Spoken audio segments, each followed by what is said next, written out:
पावसाळ्यात पुरेसे पाणी देणारा जून महिना निम्मा निघून गेला आहे. शेतकरी राजा पावसाच्या प्रतीक्षेत बसला आहे. पेरण्या झाल्या आहेत. ग्रामीण भागात अजूनही विहिरींना पुरेसे पाणी नाही. नळ पाणी योजनांनासुद्धा पाण्याचा तुटवडाच भासत आहे. अशातच नेहमीच खाडीपट्टा हा पाणीटंचाईने ग्रस्त असतो. यंदाही खेड खाडीपट्ट्यात कर्जी गाव पाण्याच्या भीषण टंचाईत सापडले आहे. खेड तालुक्यातील खारीपट्टा विभागात कर्जी गावामध्ये पाण्याची भीषण टंचाई निर्माण झाली आहे.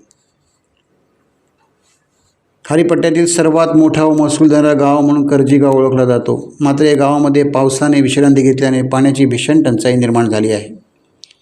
याबाबत शासन स्तरावर कोणतीही दखल घेण्यात आली नाही असे ग्रामस्थांचे म्हणणे आहे. या परिसरातील लोकांनी पाण्याविना कसे जगायचे असा प्रश्न निर्माण झाल्याचे लोक सांगत आहेत. नळपाणी योजनेचे पातळी सुकून गेले आहे. पाण्याच्या ठिकाणी पाणी सुकून जमिनीला तडे गेले आहेत.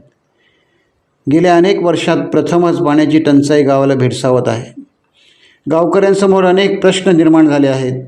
अनेक ग्रामस्थांनी 30 किलोमीटरवरून पाणी विकत घेण्याची वेळ आल्याचे सांगितले.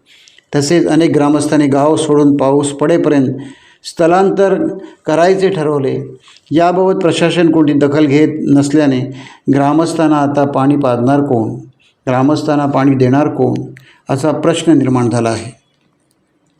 याबाबत कर्जी गावचे सामाजिक कार्यकर्ते सलीमभाई तांबे यांनी माहिती देताना सांगितले की कर्जी येथील जॅकवेल परिसरातील धरण सुकून गेल्याने ग्रामस्थांना मोठ्या प्रमाणात पाण्याची टंचाई जाणवत आहे. लोकांना दाही दिशेला पाण्यासाठी पायपीट करावी लागत आहे. उन्हातान्हातून पाण्याची व्यवस्था करावी लागत आहे. शासनाने याची दखल घेण्याची मागणी त्यांनी केली आहे. टाइम्स डिजिटलला लाईक करा, शेअर करा, सबस्क्राईब करा आणि बेल आयकॉन दाबायला विसरू नका. Times digital.